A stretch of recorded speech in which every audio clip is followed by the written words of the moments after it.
Hey, what's up guys, this is Ken over at Acura Auto, and today I have a 2014 Acura MDX, and I'm getting ready to install our Acura Gen 3 V-Line into this vehicle. So I'm going to show you guys real quick how to take out the center console here, and the tools you need is this large spatula, plastic trim tool.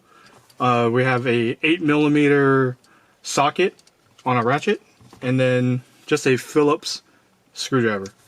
So to start out, I'm going to go ahead and remove this front panel first. This kind of V-shaped here is one piece, and just be careful behind here. There's a wiring connector for the control panel here, and that wiring harness actually splits off and ties into the controls up here. So just watch out for that as you're pulling this out.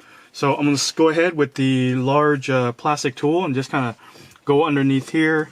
Now there's a little gap like underneath, you kind of wedge in there and just kind of give it a little twist, and then you can here kind of slowly work your way around the edges, or work the clips off of it. So just try to be gentle. Yeah, that popped off, and then so just kind of be careful around the upper trim area here, because there's a tab in here and there's a tab up here. So this tab, this plastic area can be a little weak, so we just want to be careful. So I'm just going to try to give it a little persuasion, and there's that. Okay, so I'm going to go ahead and just unclip it. So there's that, put that aside. Alright, and again, see how the harness wides off? So there's one here, so you can kind of feel for it. And then there's a little plastic tab, you push down, and then this comes out, like so. Okay, so just leave that aside. Alright, and then there's going to be 4 Phillips screws. I'm going to go ahead and remove those.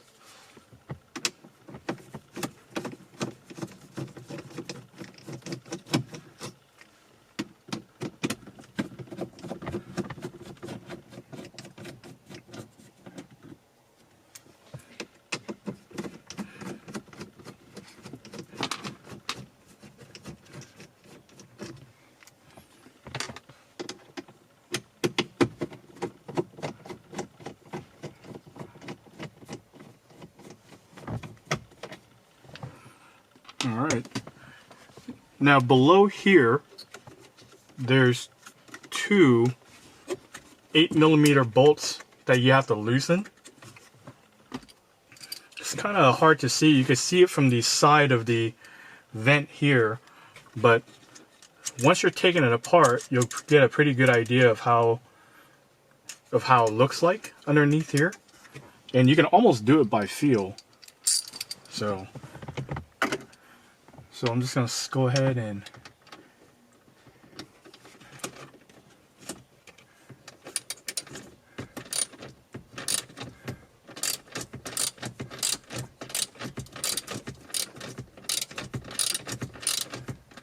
okay, that side's loose.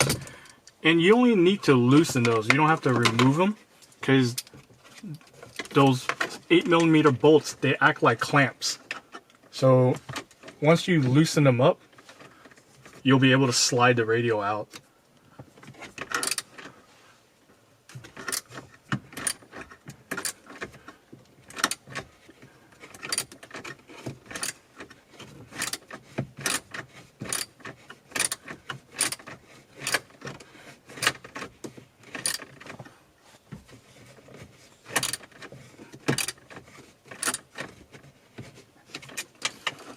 Okay, that should be good. And then I have my microfiber cloth here just in case.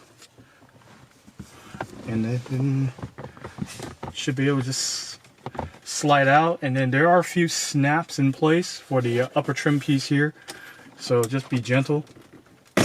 And there's also a wiring connector here for the hazard signal. So make sure as you're popping it out, you're unplug this.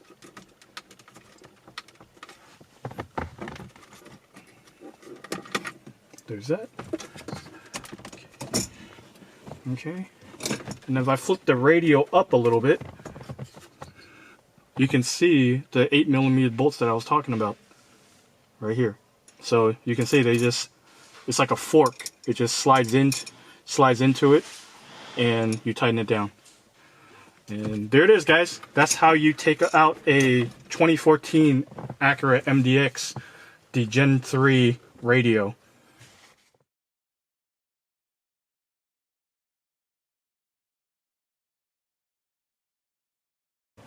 So here's our Vline VL2 unit installed in the glove box of our 2014 Acura MDX.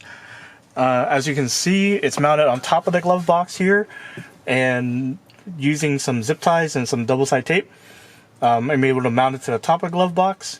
And then the wires are all zip tied together. And then same here, in the back of the glove box is the access for the cabin filter. And I just using a Dremel tool, just cleanly made a neat little hole on the side here, and wires are kind of flush against the side of the glove box, and it exits out here. All the wires are zip tied together, so there'll be no movement, and there's no chance of knocking something loose, or the the important GVIF cable, which is this guy here. This is the video cable. It's not going to get bent, it's not going to get pinched or anything like that, because, well, there's no movement with it. So it's really solid, and